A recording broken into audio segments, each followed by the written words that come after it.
धरती हिलती है, हिलने दो, मरने दो, हजारों सिखों को कत्ल होने दो। उनकी दुकानें लूट ली गई, गले में टायर डाल डाल कर जलाया गया। एक सुन लीजिए, अच्छा एक एक करके नासिर हुसैन, मैं सांप्रदायिकता का उदाहरण मौका दिया, इनको 50 सेकंड अलाउ करिए। ठीक है, जब अभिजीत श्रीवास्तव बोले तो नासिर हुसैन का ऑडियो न जाए, जब नासिर हुसैन बोले तो अभिजीत श्रीवास्तव का ऑडियो न जाए। Let's make that. Nasir Hussain 50 second देने पड़ेंगे आपको।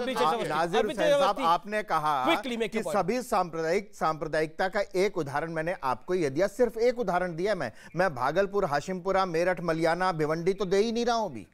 ये सारे दूंगा तो आपको, आपकी आंखें खुली रह जाएंगी। लेकिन आप कर्नाटक से आते हैं, कर्नाटक में आप ये बताइए कि पीएफआई सांप्रदायिक ही आप मान रहे हैं, तो सिद्धरमैया जी ने ठीक कर्नाटक के चुनाव से पहले पीएफआई के कितने कार्यकर्ताओं को बाहर किया था जेल से, और पीएफआई की एसडीपीआई से जो उसकी राजनीतिक विंग है उससे क्या अलायंस किया था? ठीक है, ये बताइए ना। नासिर हुसैन, आप लोग आरएसएस का नाम लेके पीएफआई को साइडली डिफेंड कर रहे हैं। सिद्धरमैया यही कर रहे हैं, अभी भी यही कर रहे हैं। कोई डिफेंड नहीं कर रहा, सिद्धरमैया इज डूइंग इट। कोई डिफेंड नहीं कर रहा है आमेश जी, कोई डिफेंड नहीं कर रहा किसी को। हम कह रहे हैं कि all brands of communalism has to be condemned, has to be banned. all forms of organization which promote communism, which promote violence, which disrupt law and order. Okay. Let me get Subui Khan.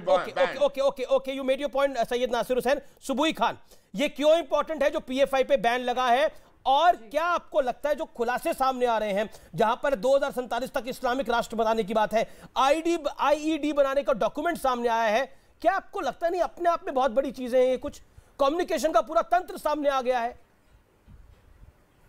सुबुई Khan जी अमीश, सबसे पहले तो आपके channel के माध्यम से मैं NIA को, ED को, स्टेट एजेंसीज को और भारत सरकार को बहुत बहुत शुभकामनाएं देना चाहती हूं, और एक भारतीय नागरिक होने के नाते धन्यवाद करना चाहती हूं, क्योंकि हम सभी पिछले कई सालों से देख रहे हैं, चाहे वो 2019 में सीएनआरसी का बहाना बनाकर देश को जलाना हो, चाहे वो दिल्ली दंगों में दिल्ली वासियों को चुन चुन कर मारना हो, चाहे वो कर्नाटक में मुसलमान बच्चियों को शिक्षा से दूर करने की कोशिश करना हो, चाहे वो प्रोटेस्ट के नाम पर मुसलमान बच्चों को सड़कों पे उतरवा के अपराध करवाना हो, देश विरोध करवाना हो, आईईडी विस्फोटक मिलना हो, पाकिस्तान जिंदाबाद के नारे लगाना हो, या 2047 तक भारत को इस्लामिक राष्ट्र बनाना हो, इन सभी गतिविधियों में पीएफआई का प्रत्यक्ष या परोक्ष तौर पे हमें हाथ देखने को मिला है। ऐसा एक संस्थान, ऐसा एक संगठन अगर हमारे देश में चल रहा है तो वो बैन ही होगा, और उसमें हिंदू मुस्लिम सिख ईसाई करने की कोई बात ही नहीं है भैया। जो भी संगठन भारत विरोध कर रहा है उसको बैन किया है सरकार ने, उसका समर्थन कीजिए। अगर आप कहीं ना कहीं उसका विरोध कर रहे हैं तो आप या तो भारत विरोध का समर्थन कर रहे हैं, या फिर आप कहीं ना कहीं अपने राजनीतिक हित साधने के लिए टेरर फंडिंग आउटफिट्स को सपोर्ट करने की कोशिश कर रहे हैं। बहुत शर्मनाक है अमीश। हम सब लोगों को भारतवासी होने के नाते आज के दिन को उत्सव की तरह मनाना चाहिए। नहीं, पटाखे वगैरह शोएब जमाई जलाना चाह रहे हैं, हाथ खड़ा कर रहे हैं, लगता है पटाखे की तस्वीर लेके आए हैं। शोएब जमाई, आप शेयर करना चाहते हैं विजुअल जिसमें आप पटाखे जला कर आए हैं? शायद आप हाथ खड़ा कर रहे हैं लगातार। जी नहीं, मैं तो बहुत खुश हूं कि भाई अब तो सब कुछ क्लियर हो जाएगा, मॉब लिंचिंग भी बंद हो जाएगी, शंभूलाल रैगर भी नहीं होगा, कोई बिल्किस बानो का बलात्कार भी नहीं होगा, सब कुछ खत्म हो जाएगा। बहुत अच्छी बात है। लेकिन मैं आपका जवाब जो देना चाह रहा था वो सुबुई खान का था कि सुबुई खान ने एंटी-सीए प्रोटेस्ट जो पूरे देश भर के लोगों का सेंटिमेंट था, मुसलमानों का भी जुड़ा हुआ था, हिजाब के मुद्दे पर पूरे देश भर के मुसलमानों का एक सेंटिमेंट जुड़ा हुआ था, आपने उससे पीएफआई को जोड़ करके आपने एक बहुत बड़ी गलती कर दी कि आप उसको बहुत बड़ा बना दिए, जबकि उसका कोई रिलेवेंस नहीं था।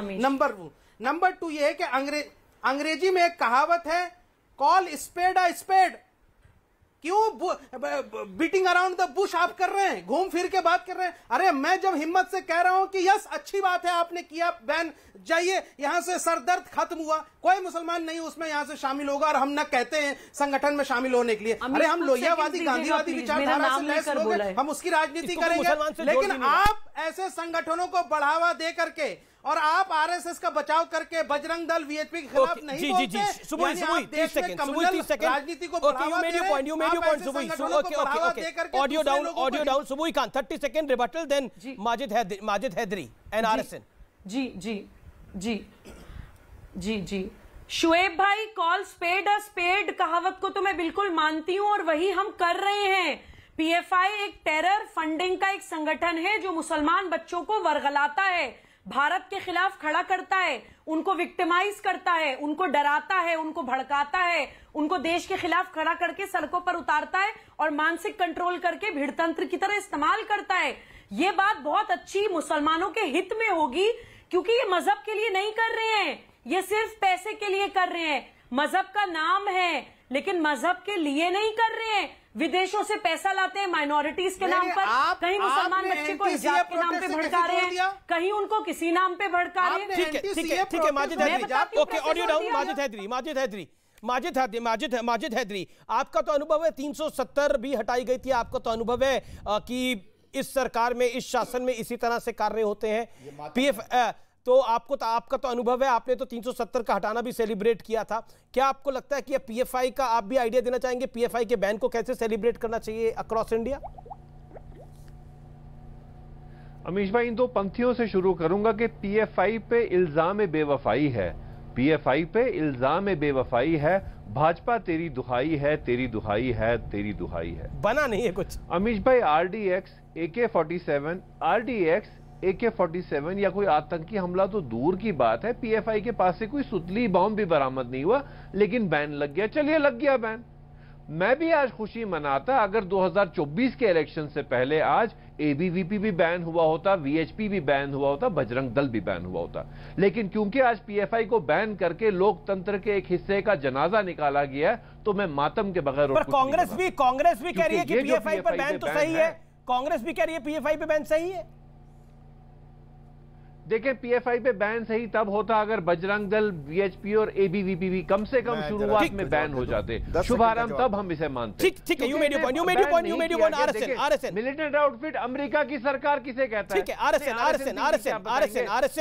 RSN do you think it is historic in India कि जो पीएफआई पे बैन लगाया गया है? क्योंकि जो हम फैक्ट्स की अगर बात करें तो दस्तावेज जो सामने आए हैं वो बहुत कुछ कहते हैं। बड़ी मात्रा में कैश, मरीन रेडियो स्टेटस की जब्त हुआ है, एक पूरा कम्युनिकेशन सिस्टम जब्त किया गया है, आईईटी बनाने के दस्तावेज जब्त किए गए हैं, और एक ऐसा गैंग था, एक ऐसा इस पूरे पीएफआई में एक ऐसा एक तंजीम काम कर रही थी जो कि सिर्फ बीजेपी और आरएसएस के लोगों को टारगेट करने के लिए थी, और हर तरीके का ट्रैप था वो।